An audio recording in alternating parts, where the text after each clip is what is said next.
জায়গা পাইনি, সেটাকে আমাদের মানুষের মনে কিভাবে ঢুকিয়ে দিতে হবে, মানুষের মনে কিভাবে প্রবেশ করিয়ে তাদের যে গর্বের ইতিহাস তাদের সামনে তুলে ধরতে হবে, এটা হলো বাউরি সমাজ শিক্ষা সমিতির আসল কাজ।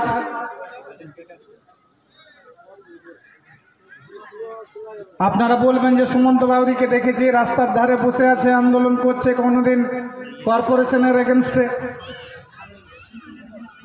হাসপাতালে কেউ মারা গেছে তখন তার যে কম্পেনসেশন, সে কম্পেনসেশনের জন্য আন্দোলন করছে, এগুলো আছে। যখন সংগঠন একটা বড় হয়, মানুষ যখন সংগঠনের উপর বিশ্বাস করে এবং মানুষ মনে করে যে বিভিন্ন রাজনৈতিক দল, বিভিন্ন বিউরোক্রেটস, বিভিন্ন প্রশাসনিক মহল, আমরা চারিদিকে ছুটছি, কোথাও কোনো সুরাহা নাই আমাদের দুঃখের, আমাদের কাছে আসে এবং আমরা কোনোদিন তাকে ফিরিয়ে দিই না। আহামরি বিশাল ক্ষমতার অধিকারী, আমার মাইকের জোরে নবান্ন কাঁপবে, আমার মাইকের জোরে দিল্লির পার্লামেন্ট কাঁপবে, হ্যাঁ, সেই ধরনের ক্ষমতার অধিকারী এখনো আমরা আমাদের সমাজের মানুষকে করতে পারি না।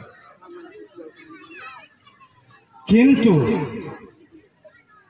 এই পশ্চিম বর্ধমান, এই পুরুলিয়া, এই বাঁকুড়া, যেখানে বাউরিরা দাঁড়িয়ে যাবে, বাউরিরা উঠ বললে উঠ, বস বললে বস, কারোর বাপের ক্ষমতা নেই যে আমাদের সামনে দাঁড়িয়ে আমাদের দাবির বিরুদ্ধে যে কথা বলবে,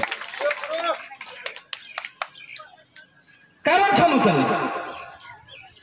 আমি কাল শুনছিলাম এখানকার ওসি আমাদের লোককে একটা সভা করার জন্য 4 ঘন্টা থানায় বসিয়ে রেখেছে। সে ওসি যদি এখানে আছে বা ওর কোনো চেলাচাপাটি কোনো প্রশাসনিক মহলের লোক আছে, আপনি কানটা খুলে ভালো করে মোবাইলটা অন করুন, রেকর্ডিংটা অন করুন।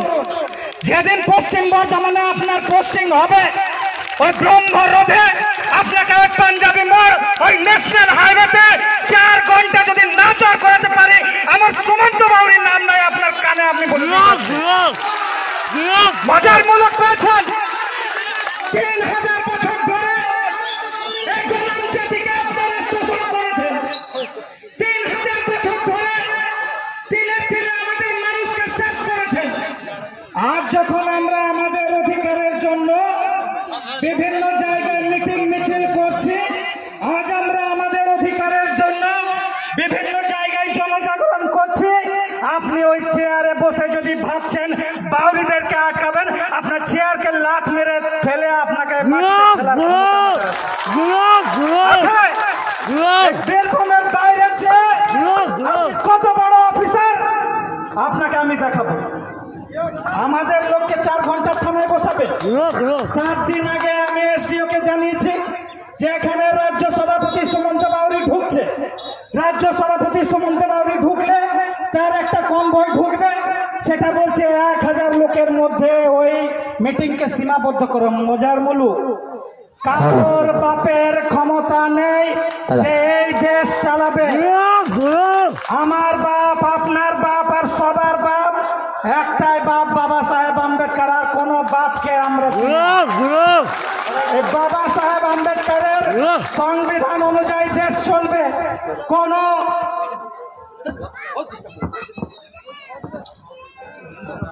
থানা থেকে আর কোন পার্টি অফিস থেকে এই দেশ চলবে না, এই বাউরি জাতি চলবে না, এটা কিন্তু আপনারা মাথায় ভরে রাখুন।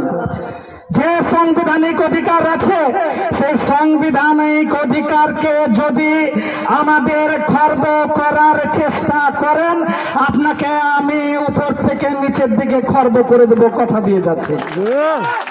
ছোট হয়ে যাবেন, ছোট, উপর থেকে নিচ দিকে আপনাকে ছোট করে দেব।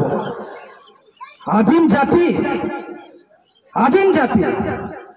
আজকে আমরা যদি দেখি রাজবংশী সম্প্রদায়ের পরে দেখছি আমরা দুলেদেরকে আমাদের থেকে আলাদা করে দিয়েছি। সিলকাস লিস্টটা দেখুন, 64টা জাতি, 64টা জাতির মধ্যে যারা শিডিউল কাস্ট 4-5 নাম্বার পর্যন্ত আপনি দেখুন, জলপাইগুড়ি দার্জিলিং এর রাজবংশী একটা জাতি, চলো ঠিক আছে, সিজুল কাস্ট হতে পারে আমাদের সংখ্যা থেকে বেশি।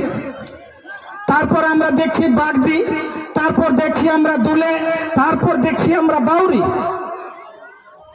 ভাবুন, এক তো ইংরেজরা ডিভাইড এন্ড রুল পলিসি নিল, বললো এদেরকে হিন্দু মুসলিম করে নাও, নিজেদের মধ্যে মারামারি করুক, আমরা 200 বছর আছি আর 200 বছর আমরা থাকবো। তারপর কিছু ইউরেশিয়ান মাল এলো, সরি তারপরে না তার আগে, তাদের বক্তব্য যে এই জাতিকে 6734 ভাগে ভাগ করে দাও, এবং 6734 ভাগে ভাগ করার পরেও তাদের যখন মন ভরলো না, আমাদের যে পশ্চিমবঙ্গের সিজুল কাস্ট সিজুল ট্রাইব আছে তাদেরকে 64 ভাগে ভাগ করলো। সেটা তো যখন তাদের মন ভরল না, সেই 64টা জাতির মধ্যে সব থেকে বৃহৎ জনসংখ্যা যে জাতি, মানে আমাদের বাউরি জাতি, সোমনাথ বাবু, তাদেরকে কি করলো শুনুন। রাজবংশীকে উপরে রাখলো, দুলেদেরকে বুঝিয়ে দিল, দুলে তোরা তো দুলে, তোরা বাউরি নস, তোরা আলাদা।